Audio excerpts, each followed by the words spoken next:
Thomas Daubert, I'm Executive Director here at Nanaho Community Park, and it is my distinct pleasure to welcome you here for this candidate forum. Thank you so much for being here.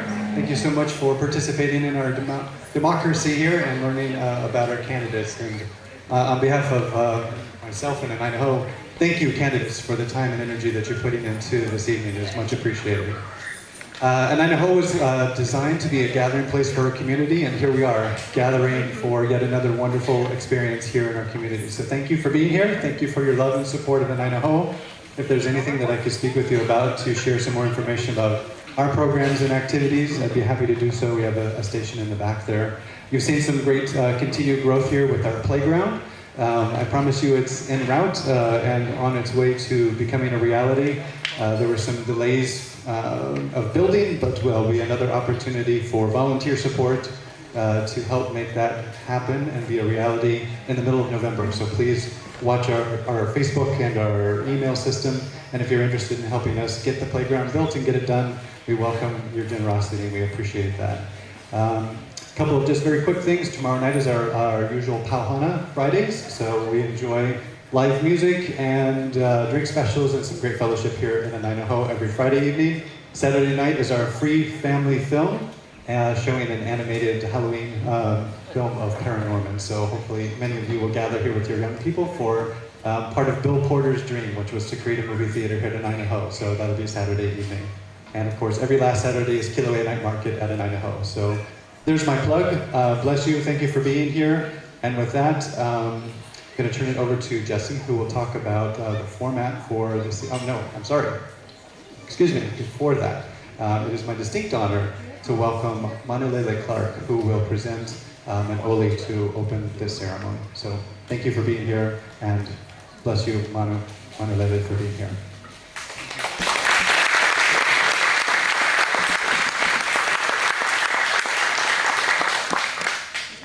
Edith Kamakaviva Ole, beloved and renowned Kumuhula, wrote this Oli for hula.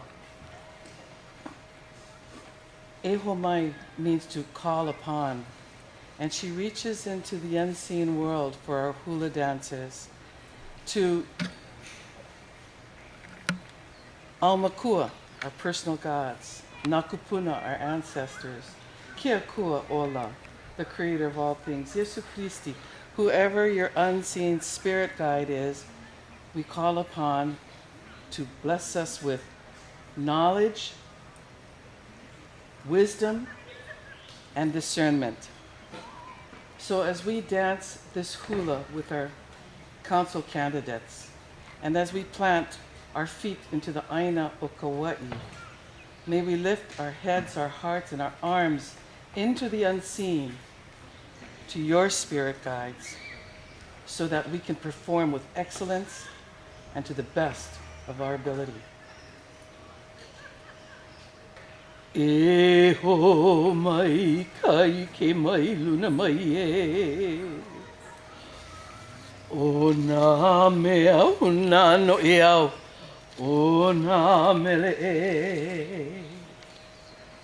e ho mai e ho mai e ho mai kai ke e ho mai kai ke mai luna mai e o nā mea una no iau o nā mele e ho mai e ho mai e ho mai kai ke e ho mai kai ke mai luna mai e o nā mea una no iau o nā mele e ho mai e ho mai e ho mai kai ke e aloha no mahalo no.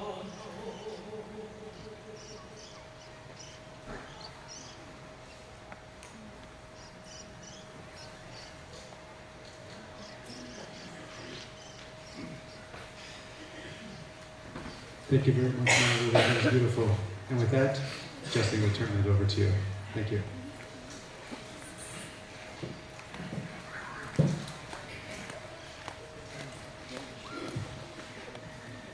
Aloha everybody, and welcome to tonight's... That wasn't supposed to happen.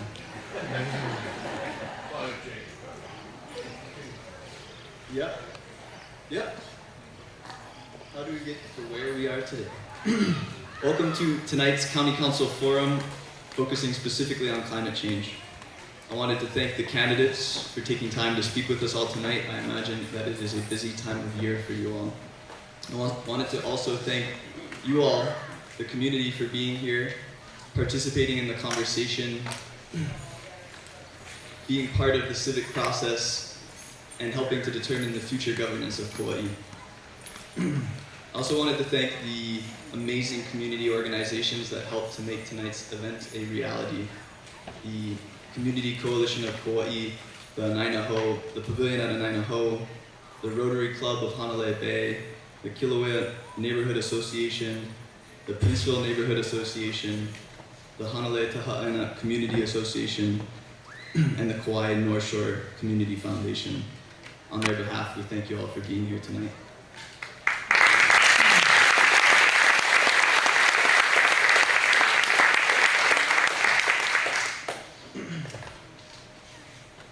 Tonight's event is the seventh in a series of forums hosted by the Community Coalition of Kauai in an effort to build a bridge between candidates and the community.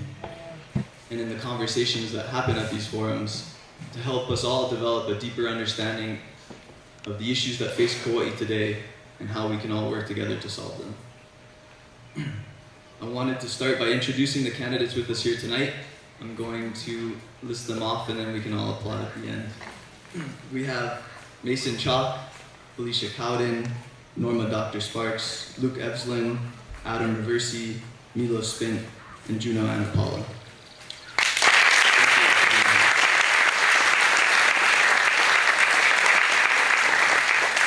There are two candidates that wanted to be here but couldn't due to unforeseen circumstances. Billy DaCosta apologizes for not being here tonight. He had a change in work schedule and is currently up in Kokee teaching students about environmental science. And Shailene Iseti wanted to be here as well, but is dealing with a family emergency. Wanted to tell you about what tonight's going to look like. We're going to start with a panel of presentations by students of Kapaa High School, joined by their teacher to talk both about the science of climate change and their personal experience and approaches to creating a more resilient island community. After that, the candidates will break into a mock county council session for 45 minutes.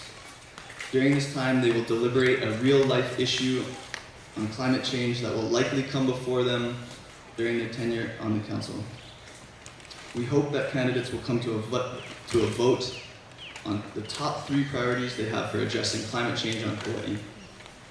After the deliberation, we'll have a 45-minute question and answer session between the candidates and the forum participants yourself. If you'd like to ask a question during the session, there's 3 ways to do this. If you'd like to speak on the mic, David Dinner is holding a clipboard, and you can sign up there. David just raised his hand, and you can sign up with him. If you don't want to speak on the mic but have a question, you're welcome to write it down with forms that David has, and he will read them to the candidates. They're actually here at this table. The third way that you can do that for people here in the room and those listening on KKCR and abroad is to send us a message on Facebook to the Community Coalition Kauai Facebook page. Send us a private message and we'd be happy to read your question to the candidates. One more time, that's the Community Coalition Kauai Facebook page. Send us a private message. After the question and answer sessions, the candidates will finish up the forum by each leaving us with a final statement on their position on climate change. That's generally what tonight's going to look like. And as mentioned earlier, our panelists this evening are from Kapaa High School, working in collaboration with Jim Cox, their physics and environmental science teacher, I will let Jim take it from here.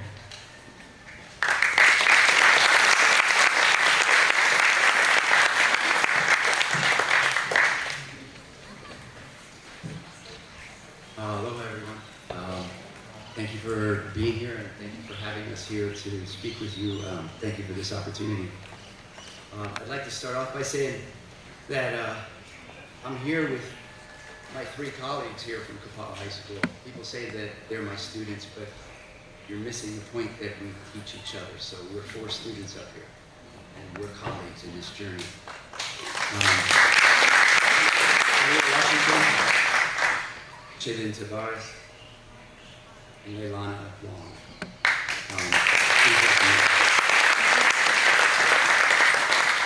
So this whole thing happened kind of serendipitously. I was approached by my students. We were speaking in our physics classes and in our environmental science classes. And I need to get this to wake up again. There it is. So we were speaking in our classes, and I was approached by my students, and they said, okay, so, mister, what can we do? We're waking up, we have a voice, what can we do? And I said, okay, let me think about that. And that very afternoon, I got a call to invite us to come speak here, and the invitation was for me, and I said, no, you don't want me. I'm the voice of the past. My voice is yesterday. This is the voice of the future. This is the voice of the next generation. This is the voice of the people who are going to be living with the decisions that you make. So this is about them and their voice. That the next generation has found their voice. And I'm really humbled to be around them on a regular basis. They've asked me to start, so I'm going to be quick because you don't want to listen to the old guy. We're going to present to you on climate change. We want to give you the basics. We don't want to make this a real complicated, detailed thing, and we got to kind of keep it quick. So, how did we get to where we are today? First, if we're going to talk about climate change, everybody needs to be very, very clear about the difference between weather and climate. Weather is about what's happening today. Weather is about what happened yesterday. Weather is about what happened tomorrow. If you want to look around and know what the weather is, just look at what people are wearing. But if I want to know about the climate, I'm going to go to your closet, and I'm going to look in your closet, and I'm going to see what's in your closet. And if I go in there and I see a lot of snow boots and a lot of heavy jackets and sweaters, I'm going to think that maybe you're not in the tropics, and if you are, maybe you're up on the top of the mountain. So climate is clearly something that is different than weather. And when you hear somebody say, oh, it's cold outside today, what's this deal about climate change? They're totally missing the point. Climate change is not talking about the day-to-day differences in weather. It's about the long-term trends about what's happening in different areas in the globe. So to begin with, we're going to start with the sun because it's the #1 source of energy on our planet. And if we're going to talk about the greenhouse effect, you need to know what the greenhouse effect is. But you already know what the greenhouse effect is. It's simple. We've all been to the beach, and we've all forgotten to leave our windows down. And when you come back to the car is hotter on the inside than it is on the outside. That's the greenhouse effect. Now you got it. That's as simple as it is. Light from the sun goes through the window. And the light from the sun heats up steering wheel, it heats up seats, it heats up everything that's inside your vehicle. And the light can come back out again. And you know that because when you look inside your car, you see your keys that you left on your seat. You know the light is coming back out again, right? But something changed. When that light hit your seat and your steering wheel and your dashboard, that light started heating things up, and the energy changed, and it became what we call thermal energy. And thermal energy cannot go through glass. It also can't go through certain gases in the atmosphere. And so that change, when things heat up, that's what we're looking at. We know it's not the sunlight itself, it's the heat that gets trapped. So this is a slide, we kept it in there because this is the stuff we talk about in class and we go into great detail and everything like that, but we don't have time for that, so we're going to do this. And it's the same thing. Sun goes into a greenhouse. Most of us have been in greenhouses, many of us have. sun goes into a greenhouse, and the greenhouse warms up the things that are inside for the very same reason. The sunlight goes through, but the glass traps the heat. Just like the gases in our atmosphere trap the sun's heat. If there were no greenhouse gases in our atmosphere, our planet would be about 50 to 60 degrees Fahrenheit. Greenhouse gases are good. Greenhouse gases help keep our planet warm. But too much of a good thing is not good. It starts to get cool, and you put on an extra blanket at night. And in the middle of the night, that blanket is still on you, and you want to kick it off, but you can't kick it off. That blanket is there to stay, and that's what we're doing to our atmosphere. We are drastically changing the condition in our atmosphere so that it's going to still hold on to this heat. And it's going to hold on to this heat more than it ever has before. So we're scientists. We talk about data all the time. It's cool to talk to each other, but if you're not talking about evidence, we're not talking science. So here's our evidence. Right here, you see the zero line. Where is my, there it is. Here's the zero line. It goes all the way straight across. My hand is moving too much to get a straight line. It goes all the way across straight. We're not talking about temperatures of 1 degree here. It's not 1 degree outside. That zero line is an average. And they looked at the average from about 1970 to 1990. That's where this line is really, really flat up here. There. That's where the line is really flat. That's where they took the average temperature for the Earth in different locations all around the Earth. And they took that average, and then they compared the average to all the other years. And you can see that the years before 1940 are in blue, and those years are all older than they were during that average. And then you go past 1990, and you see that all of those years are in red. All of those newer years, or at least your years, are all in the red. They're all more than the average. Now, the other thing you can see there is green and yellow lines. Those green and yellow lines are measurements that were taken from satellites in space.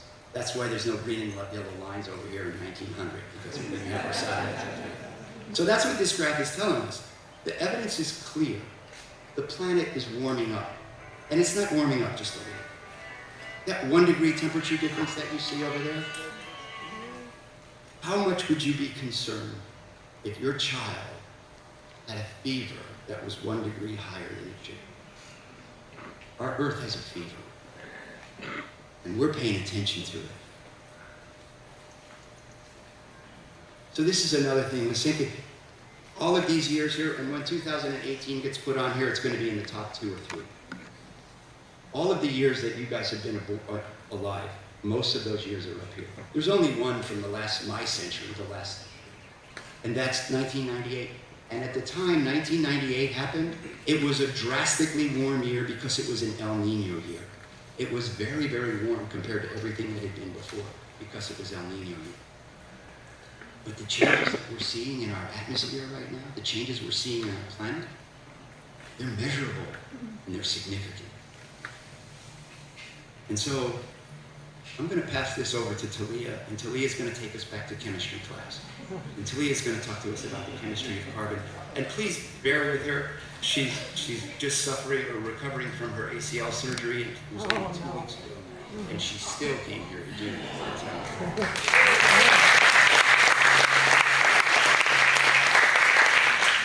Thank you, Mr. Cox. So that was a little bit about the greenhouse effect. Now I will be going more into carbon and exactly how that affects us and our beloved Earth, and kind of tie that into the greenhouse effect as well. So this is carbon right here. It is the 6th element on the periodic table. And what some of you might not know is that carbon is actually an extremely vital part to all living organisms, as all living organisms contain carbon. And when I say all living organisms, I'm talking about us, our animals, bacteria, and plants, etc. So carbon is also the C in carbon dioxide, also known as CO2. Carbon dioxide is made up of 1 carbon atom and 2 oxygen atoms. Carbon dioxide is also one of the 4 main greenhouse gases that are in our atmosphere, along with water vapor, nitrous oxide, and methane. But we will be focusing more on carbon dioxide because that's something that we have a lot of control over.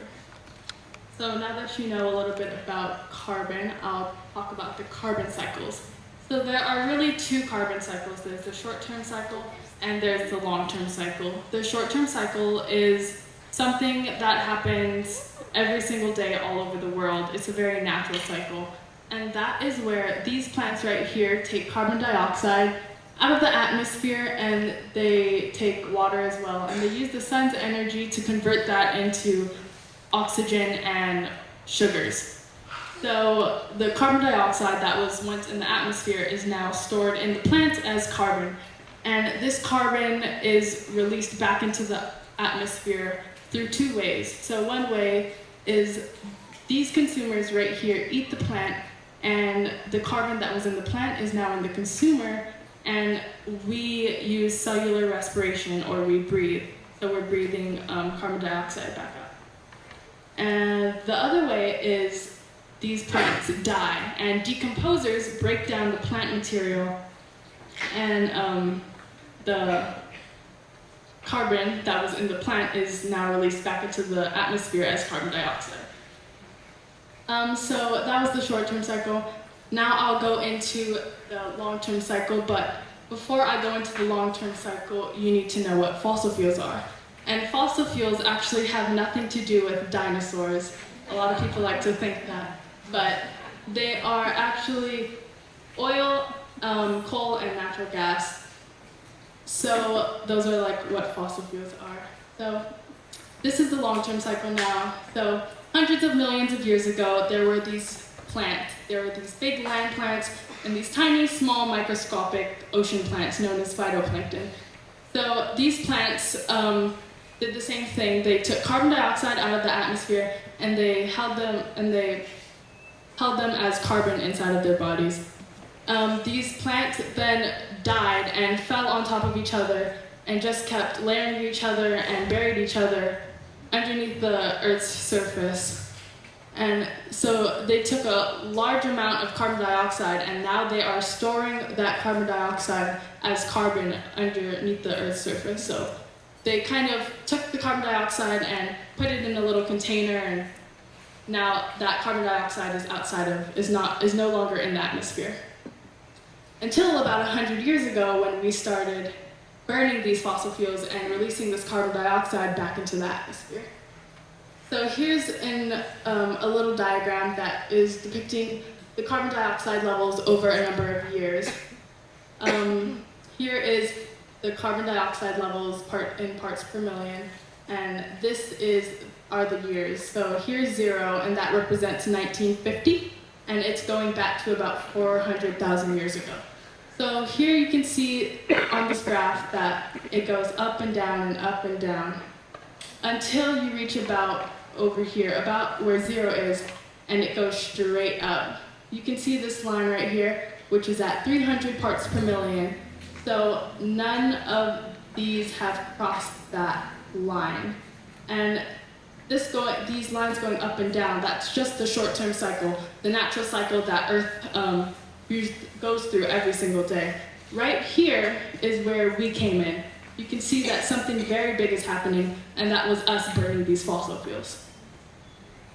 So all of these didn't pass 300, and this has drastically passed 300, and is now currently at about 400.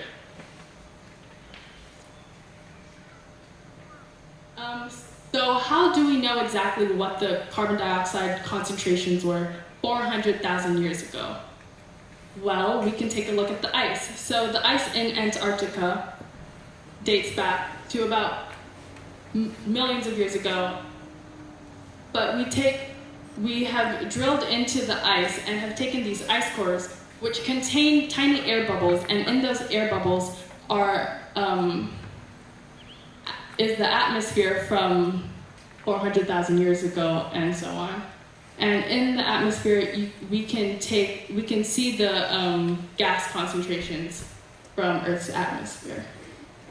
So we drill into the ice, get those ice cores, and retrieve all of the data and look at what the concentrations were from that far back. So you might be asking yourself, what does this have to do with me? Am I really contributing to the carbon dioxide levels rising? Well, yes, we're driving cars. Cars use fossil fuels. Fossil fuels that haven't been in the atmosphere for millions of years.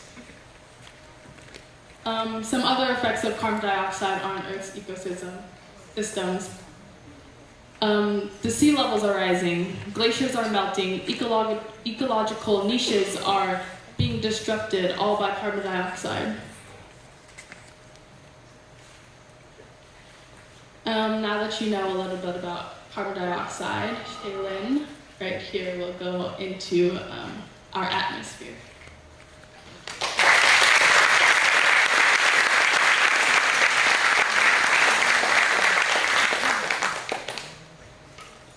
So now that we have the basic knowledge of carbon and its cycle, now I'm going to go into the Earth's atmosphere. And our atmosphere is made up of many different layers, but we're only able to survive at the very, very bottom of it without having to use life support. So here are the layers of the atmosphere, and right about here is the top of Mount Everest, which is about 8.8 kilometers. And even there, we would still need life support to survive. We're only able to survive in the very bottom, in the troposphere. And the most important thing to know about this slide is that the higher we go in this layer, the colder it gets. This is another graph that shows more clearly how temperature decreases with altitude.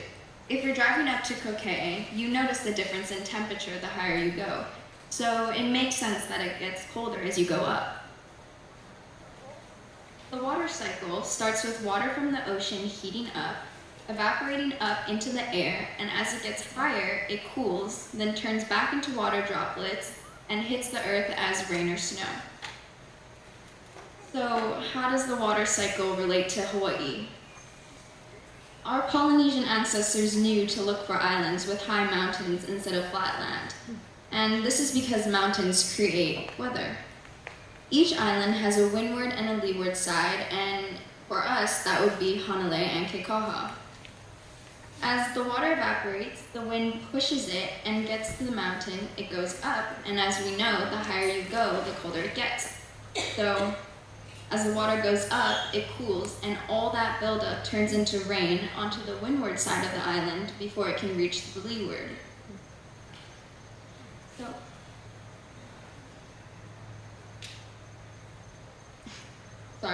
so this is just another picture that shows basically how the sun heats the water and it evaporates up. And as warm water evaporates faster, more of that becomes available to feed storms. So where's the evidence that Earth is warming? A whole degree of surface ocean temperatures increased in less than 40 years. This line at 0 represents the average surface temperatures taken from 1971 to 2000. And the rest of the graph shows that average compared to temperatures from 1888 to present time. And as you can see, our surface ocean temperatures have gone up by 1 degree, and that's a lot. Bringing warmer waters back home, this chart displays the maximum and minimum sea surface temperatures over the last several years. Notice how the maximum temperature was 80.1 degrees Fahrenheit in September, but as of October 11, 2018, the ocean temperature has reached a new maximum of 81 degrees Fahrenheit. And although it only increased by 1 degree, it still makes a really big difference. So, as we know, the oceans are warming, and that contributes to the water cycle. As the water continues to warm, it feeds tropical storms. Now, we know a few storms pass here and there, but having 3 Category 4 hurricanes all within reach of our islands at the same time is really concerning. And now we have Felicia here to show more evidence that the Earth is warming.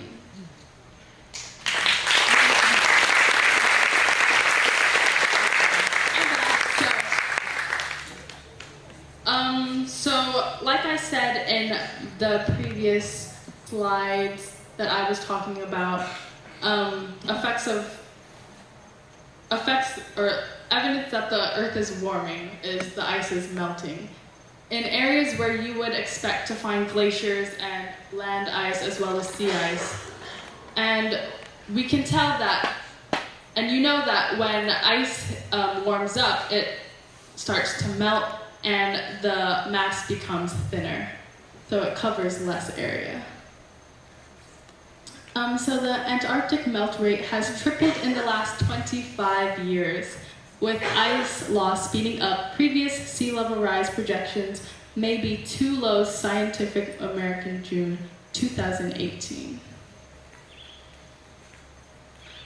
This is the Greenland ice. So this is a diagram depicting the long-term trend of decreasing ice mass on Greenland as it continues. So right here, it's continuing to decrease. So the ice on Greenland is decreasing at a rapid rate. So why is this important? 2 reasons. First, ice from the calving face of glaciers and land ice will raise sea level.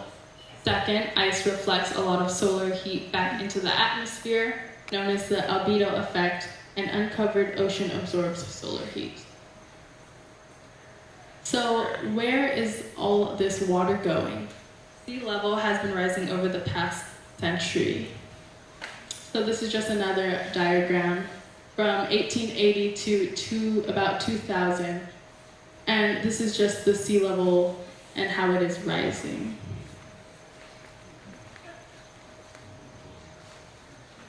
And I will give it back to Shay.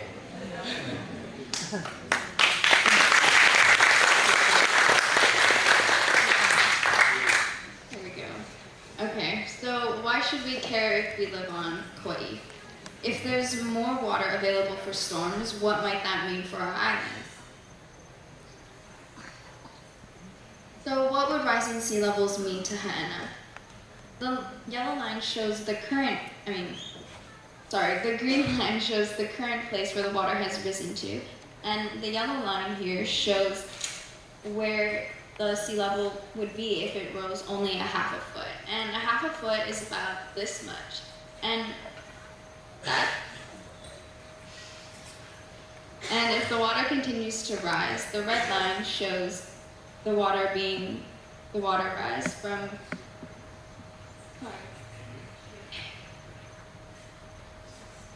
And if the water continues to rise, the red line shows where it would be at 3.2 feet, and that is about to the road. And this is another graph that shows Honolulu with just a half a foot of sea level rise on a holo. And then Kapaa. And as you can see, if the water continues to rise with half a foot, it covers the bike path. And now I'm going to hand it over to Lei to talk about the impacts of climate change on our native ecosystem.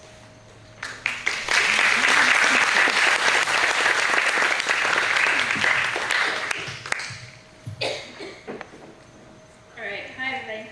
So, I am here to talk about the effects that our choices on our island. Alright, so as the lower troposphere warms, it will be warmer up in the mountains, allowing bugs like mosquitoes to move farther up the mountain. So, who will be the last one in your family to see an elepio or an eevee in its natural habitat? Or hear the rustic sound.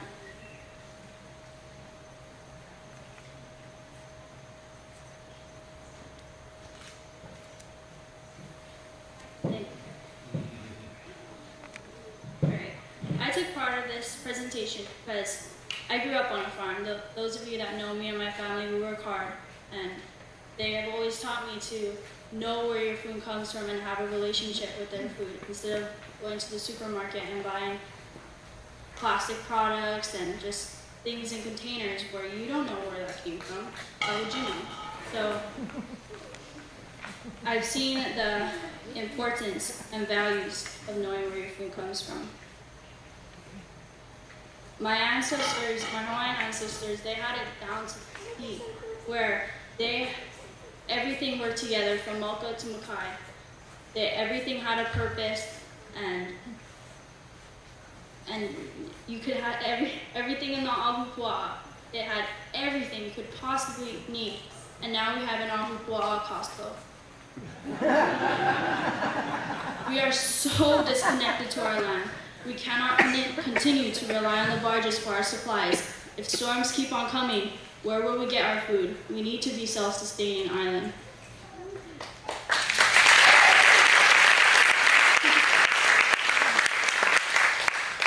So what can we do about it? We need to plant seeds of solution. We need to reconnect to our earth. We need to stop thinking and give back. Think globally, but acting locally. So these are our ideas. I had the privilege of attending a program called NALU this past week, and I am still going through it. It is a natural activities for learning and understanding. That is what it stands for. And this was beneficial to me because I was able to dig deeper, understand my knowledge and passion for sustainable farming. So we were able to go around the island, and I asked local farmers in Waipaw and Limahuli Gardens, and as well as my friends that I so much look up to and admire, and I asked them these questions. What do you, our local farmers, independent, sustainable farmers, need? And these are their answers.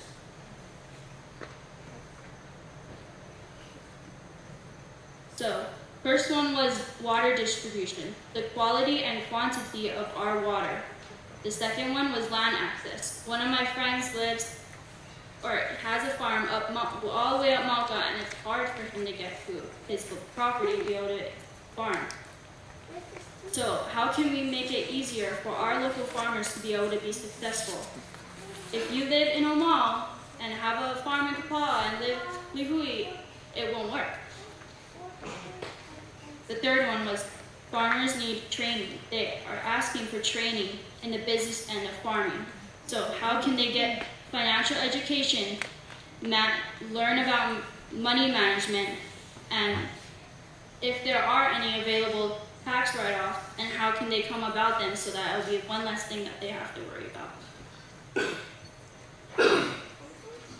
So this is an example of a small-scale urban agriculture supplying locally sourced foods.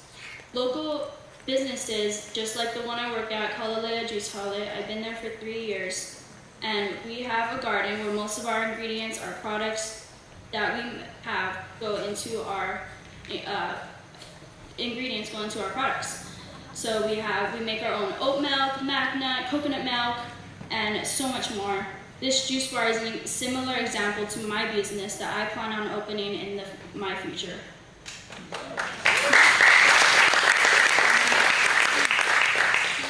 Due to the climate changing, it will not only affect our world but our food supply. If temperatures change just by 4 degrees Celsius, food areas will become vulnerable as climate zones shift. Just think, if your body changes just a couple degrees, that determines if you're over 100 degrees, you're in the hospital. And if you're not, then you're fine cruising at home. Our earth is in an emergency room and needs help. How can we be good stewards of the land? I like this picture because it shows how simple it is. We make excuses every day about how it's time consuming and it's hard. We have to work, and I know. And this is an aquaponic cycle, a very small scale. You can have it at your home. So the aquaponic cycle is fish poop, gives nutrients to the plants clean it out, the water gives it back to the fish. It is not time consuming, you don't have to clean the tank, you get healthy food, and it's efficient.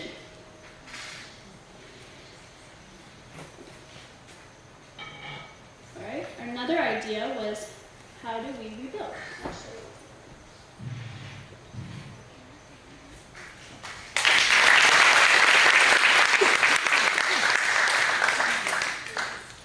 Okay, so our second idea. How and where do we rebuild? So I'm pretty sure everyone is really familiar with the flooding and landslides that occurred on the North Shore earlier this year. And this is a source from the news, and it states that 15 landslides need to be cleared on Kahio Highway for it to reopen. And the Department of Transportation says it also needs to stabilize part of the roadway itself. So, should we rebuild in areas vulnerable to flooding and or sea level rise? I agree. I have many friends and family who live in Honolulu and Ha'ena that experienced the flooding in April. My family owns 2 houses in Honolulu, and they've been in my family for generations. It kind of sucked because I was with my dad when all of this was going on, and my mom was unfortunately stuck in Honolulu. And I really wish that I was there to help clean and just provide any support that I could. And once the road opened and I went down there, seeing all that destruction was really devastating to me. Nature took its natural course, and what are we going to do about all the garbage and manure that's left over from the flood? Okay, and now for the third idea. Can we sufficiently increase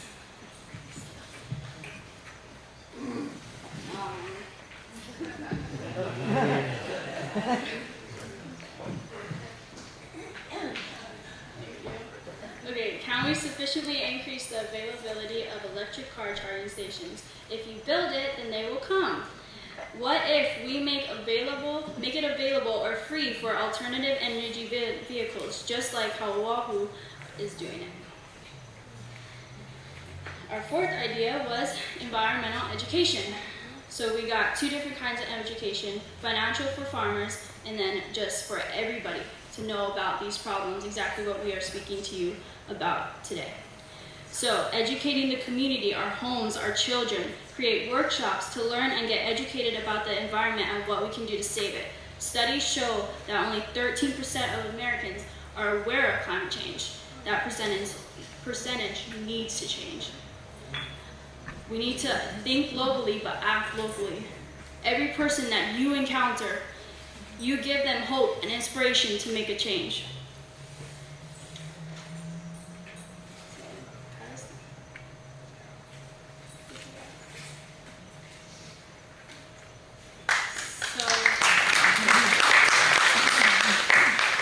It is our moral responsibility to the future. We need to educate everyone on the causes, the consequences, and the evidence of anthropogenic or human-generated impacts on climate change. We all need to be part of the dialogue to reduce our impact. Everyone needs to recognize the importance of minimizing their carbon footprint as individuals, as a community, as an island, and as one of 7.6 and counting people on Earth. We need to stand up for our Earth, our home. We need to set aside our differences. We need to set aside our differences and come together to make the very difficult changes that must be made. We need to guarantee that our children inherit a healthy, safe, and sustainable Earth. Because they deserve nothing less. It is not a question of whether or not the climate is changing, but are we prepared for these changes? Now that you know, will you be a passenger on this challenge, tagging along, reaping all the benefits, or are you going to grab a paddle and climb aboard?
Wow, solid. Mahalo to you ladies, and thank you so much, Jim.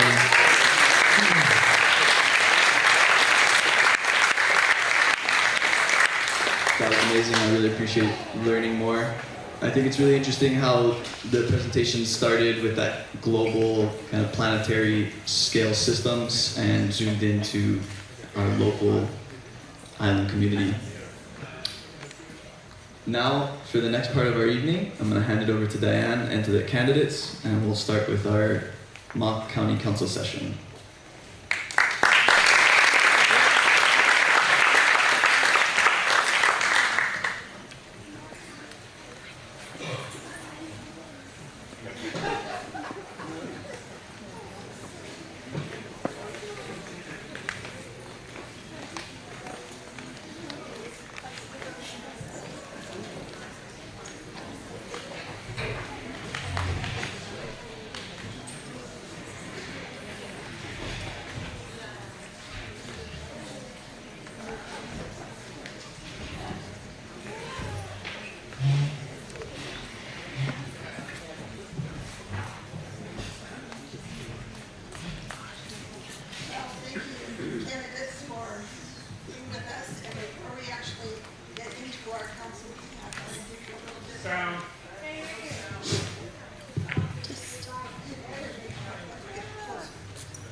What we'll do is, let me give you a little bit of an overview of the approach, and then we'll actually get into the meeting. So it will be run like a council meeting, and I'll be in the role of council chair. And our agenda is a hypothetical situation, but one that's very relevant to Kauai that we've just heard the students and Mr. Cox talk about. During the meeting, I'll ask you to raise your hand to be recognized, just as you would at a regular council meeting. One person will speak at a time.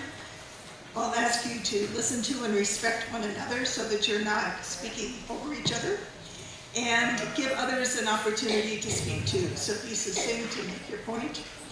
And importantly, stick to the agenda so that we have time for everything that we have to do. And I'll call on you by name, actually, because we want the people on the radio to know who's speaking. So in terms of the timing, we'll have 30 minutes where we'll have a discussion of the questions that I will pose to you related to climate change, our topic tonight. And then there will be 15 minutes after that where you will be asked to propose 3 priorities that you would want to see included in a climate action plan. And we'll actually take a vote on priorities. So, and that'll be a little call vote. We have timers, so watch the timers so that you know how much time is left for you.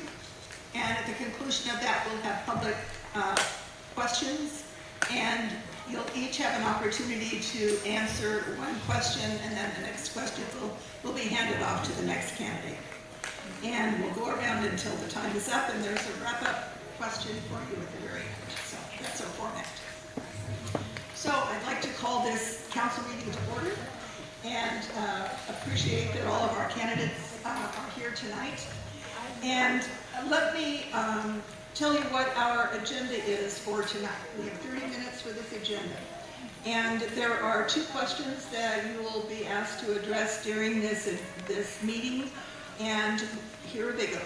With this week's unanimous resolution that was passed by the council expressing the County of Kauai's commitment to the Paris Agreement, the Hawaii Community Foundation has once again offered the County of Kauai $100,000 to put, this is hypothetical,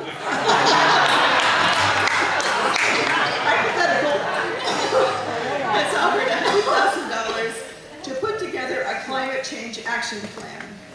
I have to say, though, the county is working on a climate change plan. Please discuss and determine what your top 3 priorities would be for addressing in this plan. But there's a second part of this too. How would you propose to fund the actual implementation of these 3 actions in the climate change action plan?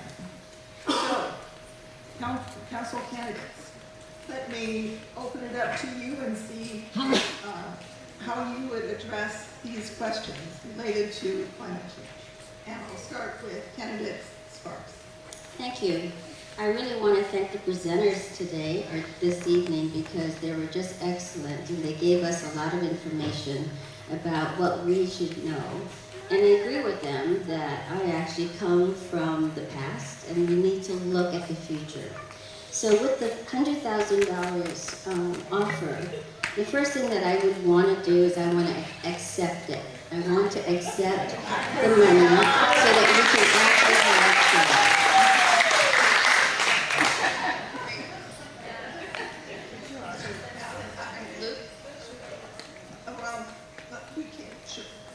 Candidate Evelyn.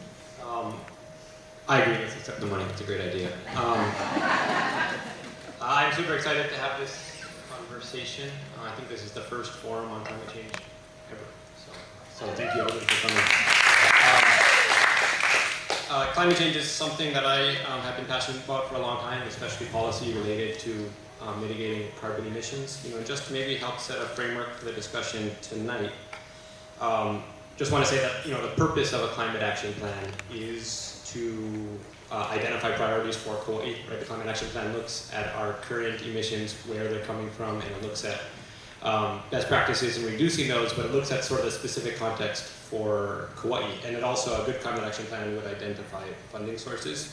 So as passionate as I am about climate change policy, I feel a little premature for me at least to say here's the 3 things that I want the plan to focus on, because the plan should be sort of a snapshot of where we're at, and then to give us a benchmark how to get to zero. But just one thing that I would love to make sure is in there is last week IPCC released a report, the Intergovernmental Panel on Climate Change, saying that to stay under 1.5 degrees of warming, we need to reduce carbon emissions in half by 2030 and then to 0 by 2050.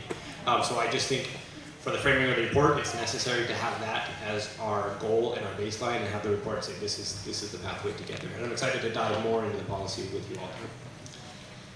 I'm Felicia Cowden, and Wait just a moment. I think that there's a little more time. Did you want to say anything else about how you would fund? Yeah, thank you. And speaking of funding implementation, I actually think it's a little bit of a mistake sometimes when we talk about the cost of mitigation strategies, because the whole purpose of effective public policy and part of the purpose of a climate action plan is to say that these policies to mitigate carbon emissions aren't necessarily, most of them are investments in our future. Some of them are long-term investments. Things like solid waste are relatively short-term investments. And a lot of it, in terms of land use, which land use, how we develop our land, is always the #1 thing that is cited for local governments that we have control over. Things like zoning policy and building regulations have no cost to the county. So I think just when we're talking about cost, we need to recognize that, and also that an effective climate action plan isn't just about reducing carbon emissions, it's also about, with every policy that we're also reducing inequality and maintaining economic growth. Thank you. Just as a reminder, we have 2 minutes per person. Our timers are here.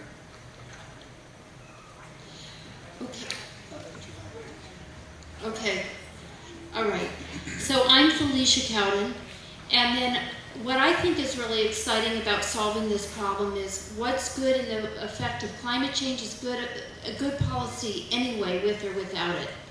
So we want to become a resilient Kauai, and when we make good choices, we can make good choices that are immediate for us as an isolated place on the planet, and that also helps the globe, the whole world in general. So one thing is being resilient with food. When we are resilient with food and we grow our food locally, that stops on the shipping. Shipping is a bigger problem than the cars. Shipping across the globe creates a greater climate change problem than does all these cars on the road. And so as we work on our food production, having neighborhood and community subsistence farming and allowing it, and allowing housing where people live near their farms or on their farms, being close proximity. We really can do a lot with that, and we can encourage it. I think the other thing we really need to think about is our roads. If we work on doing inward and upward along, especially along the east side, the south side is lucky that there's a lot of network of roads, but on the east and then the north, we're really vulnerable to what could be a tidal wave or problems like that. And so we need to look at our infrastructure, at our roads certainly going inward and upward, so we have ways to get away from the problems, and we can go simple on that. Those don't have to be big highways, but it makes sense. And then our infrastructure, even just today, I was at the landfill, I was at a sewage treatment plant. I've been going around looking at these places, seeing what kind of solutions that we need, and we want those to be resilient to possible flooding. What I think that is really positive, both Aniki and Hurricane Eva and this April flood has shown us, is it demonstrates the kind of teamwork that we have as a community and as people. We are unselfish, for the most part, and competent. So if we're in a crisis, we will come together and we'll be able to solve a lot of them, but we need to have the commitment to be prioritizing resilience rather than convenience. So we need to retrain ourselves, grow our food, cook our food, and reorganize our priorities that we stay connected with the land. We can put people in apartment buildings, I see that as somewhat on here, but more important than that is that we stay connected to the land. And I think that in terms of the funding, I've been intending a lot of funding workshops, grant workshops. Some of it has to come outward, but a lot of it can change by just simply creating better policy. I feel like I've taken enough time. I could go a lot deeper. Thank you so much.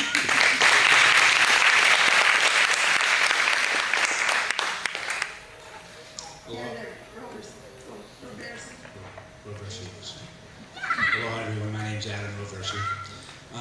So we're here to discuss an action plan for dealing with climate change. To me, an action plan speaks of concrete steps to be taken. So before we can develop concrete steps to address the problem, we need to understand specifically for Kauai what that problem is. We've heard a lot of general ideas about climate change and sea level rise. But specifically to Kauai, the recently published 2017 Hawaii Sea Level Rise Vulnerability and Adaptation Report for Kauai, specific to Kauai, says that we're going to lose over 900 coastal structures, businesses, and homes if we assume a 3.2-foot sea level rise. We're going to lose approximately 6.5 miles of roads. Specifically to the North Shore, the west side of the highway in Honolulu Bay will fall into the ocean. It's already has waves on the highway during high tide currently without 3.2 feet of sea level rise. We expect to see approximately 3,400 people displaced from coastal homes. And we're already beginning, which isn't mentioned in the action plan, we're already beginning to see saltwater intrusion into the taro fields in Honolulu, which will make taro growing in Honolulu difficult, which has happened for thousands of years in Kauai. So what sort of concrete things can we do to take action for these things?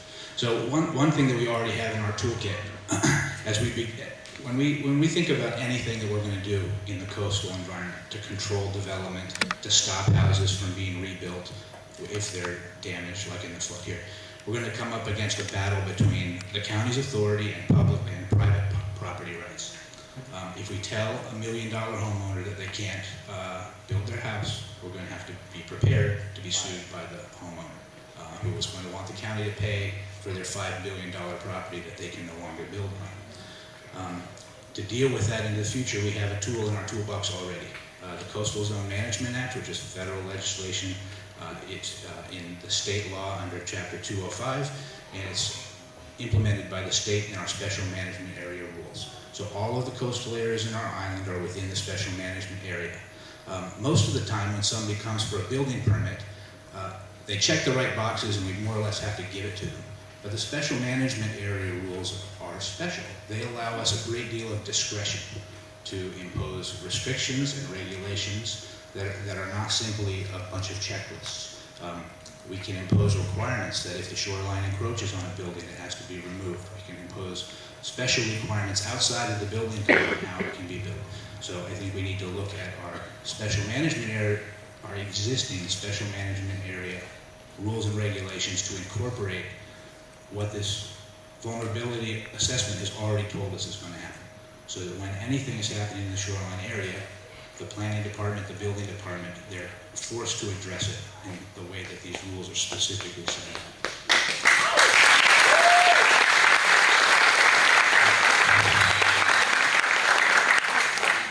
So one other specific thing that we're going to see a lot of pressure on, as sea level rises, there's going to be a great deal of pressure from oceanfront homeowners to build seawalls.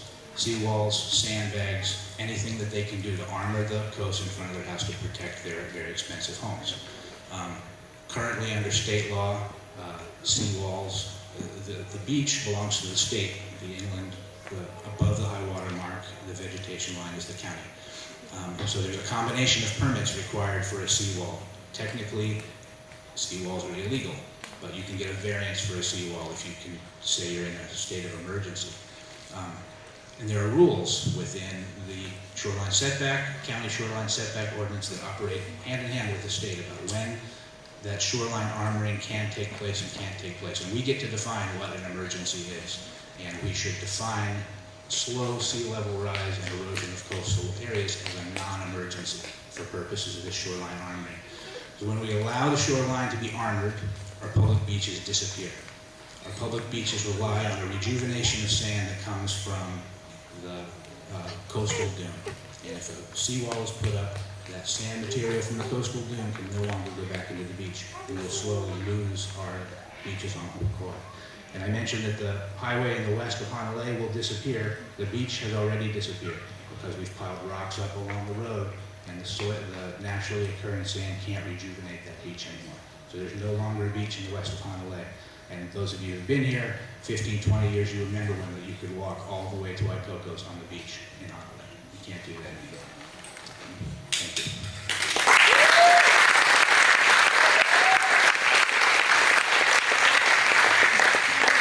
How would you address these questions? Hello, mahalo everyone. How are you?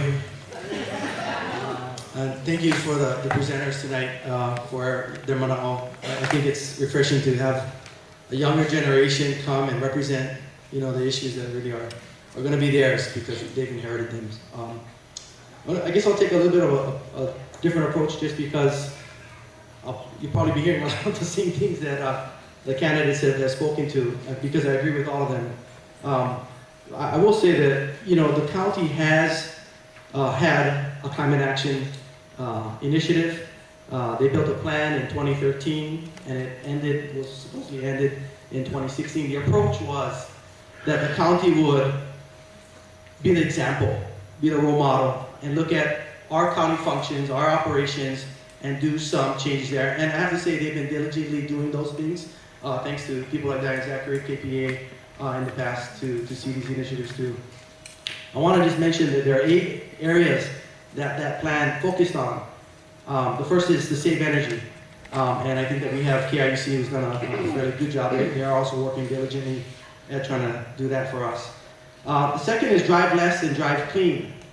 And I think that transportation is definitely one of those issues, or one of those, it would be one of my top 3 to take a look at. I'd probably add roads in there, transportation and roads. The second is to use green energy. Again, I think that some of that is also occurring on Kauai. I think we're doing a fairly good job at that. Safe water is one of the other areas that we're looking at. Number 5 is recycle and cut waste. Number 6 is buy green. Number 7 is build green. And then 8 is anticipate climate change. So be more proactive and plan for what's forthcoming. And so I thought that in order to answer this question, what I really wanted to do is focus on county function. Like, what can we do, especially in the scope that our terms are about 2 years. So what can we get done if we're offered this money tomorrow, and what should we focus on? And again, I think one of the first things that I would look at is transportation and roads, as was articulated by our candidates here. And there's a couple reasons why. I see it as somewhat of a low-hanging fruit. This past council, I think, has bitten the bullet already on being able to provide an avenue for us to actually look at how we can increase transportation needs on Kauai. The GET was passed. It's also focusing on roads development. So this to me is an area that we should focus on. Definitely, we already have been in discussion about how it is we want to increase transportation needs. That means weekends, nights, service. And so we have a short-term transit plan that's already really trying to get implemented as we speak.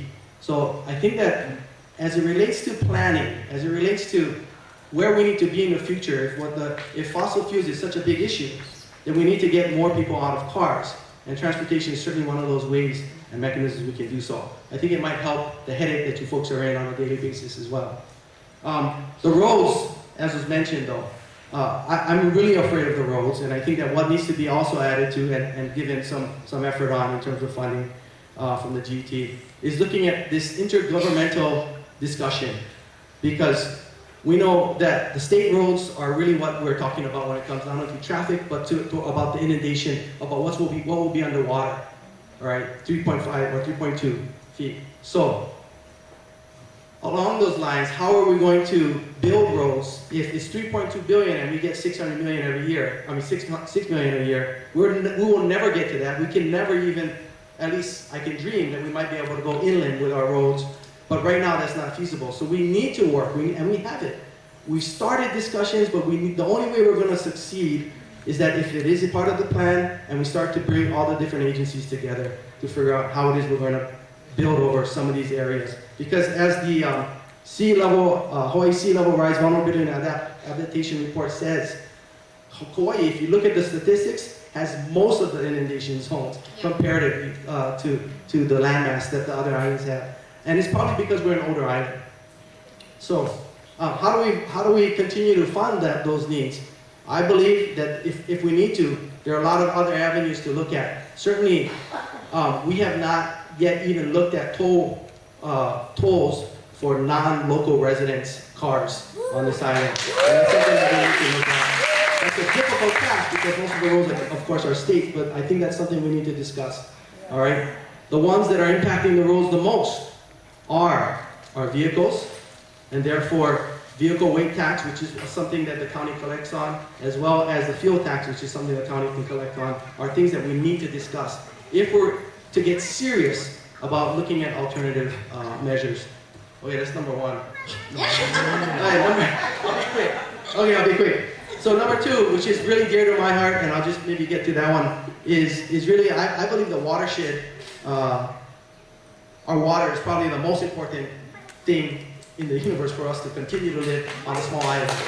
And the reason why I think that it's something that we need to address now in the climate change plan is because, well, we've had floods, as you can see. It is a huge priority, one that we don't even know how we're going to get out of at the moment. But what I can tell you is that when you look at what's happened from the floods, it's come down so hard and the sea level is rising that they've created this inundation right along the coastline and deteriorated everything. The students talked about looking at ancient ways to mitigate and to maintain our resources. This is a real option, and what I need from people is to realize that that the government is not going to do it, or they're not going to do it by themselves. And what I mean by that is we're over capacity. Our covers don't work properly, and we will never be able to recover from another one storm like we had. And the only way we're going to do that is if community mobilizes each other. And the only way community is going to be successful at it is to get access to these areas where the watersheds need to be cleared and maintained perpetually. All right, and that means access to private land, state land, and more importantly, the land that we have at the county level along the Muliwai.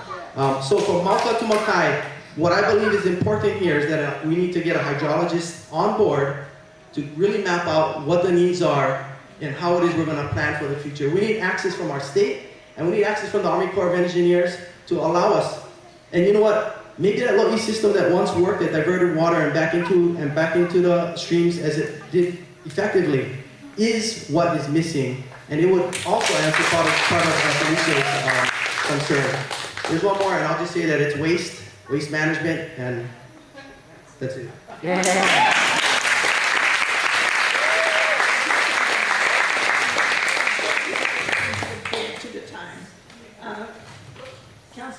Spin.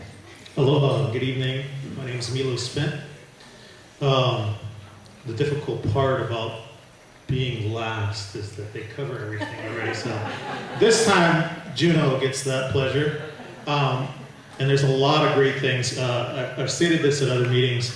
Every time I come to one of these, I pick up something. I'm writing notes about what everyone's saying, and I'm learning from it, adding it to my own platforms, and I think this is a great format. So because I knew I was going to come at the end of here, I kind of went in a different direction. Mason left sewer infrastructure for me to talk about, which is one of my favorite things to talk about. So I'll get to that at the very end. But first I wanted to thank our presenters. Having the children, having our youth recognize these issues and get involved in talking about them early is part of the change that we need to see. Someone at the newspaper called me up and asked me, why don't we have more people voting? And I said, I don't know. And I asked some other people this question because I couldn't figure it out. And I said, there's a disenfranchisement, right? And I think that by getting our youth more involved, we can hopefully solve some of that disenfranchisement. I don't think anyone here disagrees with our issues regarding climate change and that we need to take action. I'm going to speak about this from my perspective, having worked for the State Department of Land and Natural Resources, and about how plans are done and then put into effect. So first of all, we definitely need to have a climate action plan. There's no doubt about that. In order for us to take action as a governmental entity, we first have to have an actionable plan. That is the very first step. It has to be a community-based plan. So what generally happens when we come up with these plans, and I'm going to use the Hyanna Master Plan as part of this. It took 20 years to get the Hyanna Master Plan passed. 20 years. Now we can't take action as a governmental entity, at the LNR, at the county level, at any level, without an actionable plan. Because we have laws like HRS 343, which are our environmental laws. We have Chapter 205, which has to do with our SMA, our Special Management Area. And an environmental action plan has to encompass all of these laws, rules, and regulations, as well as it really needs to encompass individual community input on needs. How do we need to overcome the issues that you see now? And the wants. What does the community want to see for its future? So, first step, get the plan. Second step, get the experts working on the plan, doing our community meetings, and getting that plan to the council, to the leadership of the council. I'm not sure how long it would take, hopefully not 20 years, but it might take a year or two. And that's a realistic time frame to get an actionable plan. Now, once we have a plan that's been approved and is now actionable, it's the county's responsibility to look at how to fund the actionable items. Now, these don't have to all come out of the county coffers, right? We can partner with our federal partners at FEMA. We can partner with our state partners at the State Department of Health and the State Department of Transportation. But if we don't have a plan ready, when they have funds that become available, so during the Obama administration, they pumped a bunch of money into roadway projects. That's how we got some of our roadway projects done in Lihue. But we had to have a shovel-ready project. What that means in governmental terms is that a plan has to have been made, and it has to be sitting on a shelf ready to go. So that when funding becomes available, whether it's federal funds, whether it's state funds, or whether it's county funds, we can say, hey, we have a plan and we have actionable items that we can put those funds to use. So when this flooding happened, it just so happened that the Hyanna Master Plan was going to go in front of the DLNR board, and the members of the community started talking about what they wanted to see. And I kept trying to redirect some of my friends that lived out there. Hey, look at the Hyanna Master Plan. 20 years went into forming that plan, and there are actionable, fundable items in that plan that the government can act on. Rather than going through a new community process, which takes years, to come up with new actionable items, let's take action on the items that we've already discussed and that we can fund today.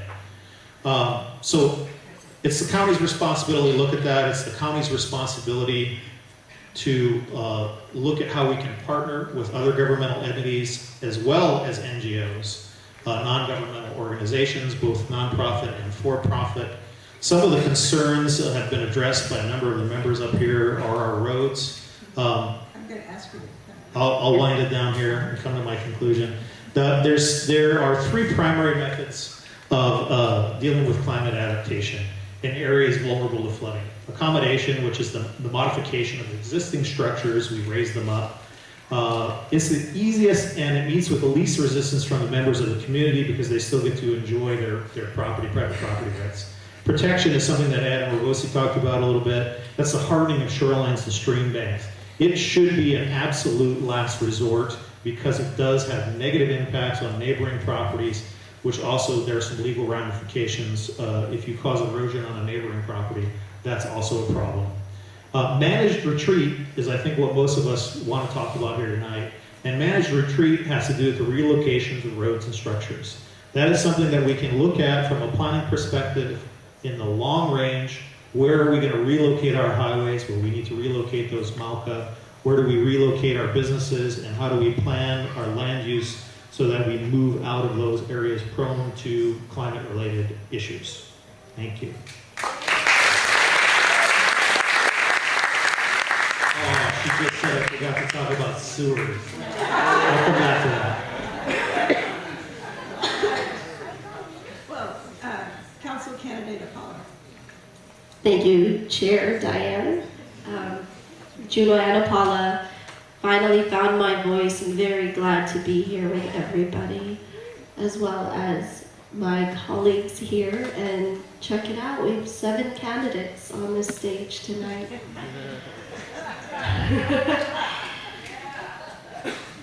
You know, with the presentation this morning, or earlier this afternoon with our 3 students, reminded me of how often it was during school that my peers and I spoke about climate, about sustainability, and about energy.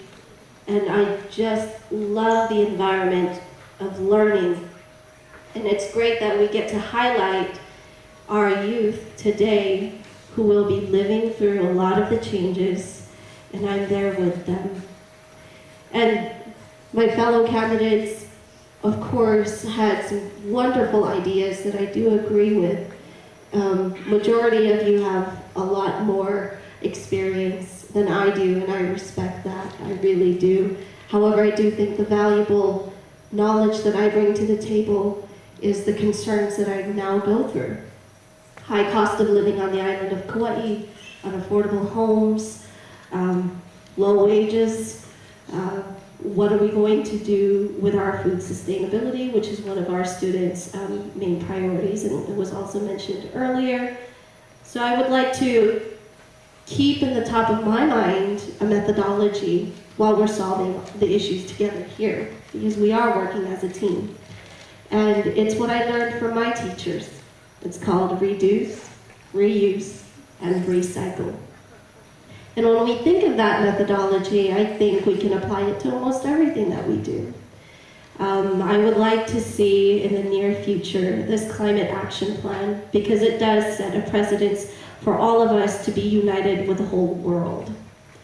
And I would hate for it to be, is that 15 minutes left? Oh, wow. Oh, for the whole meeting. And I would like to also say that I'm looking forward to a little bit more in-depth discussion, and I will stop my introduction, but thank you so much for letting me be a part of this conversation with you today.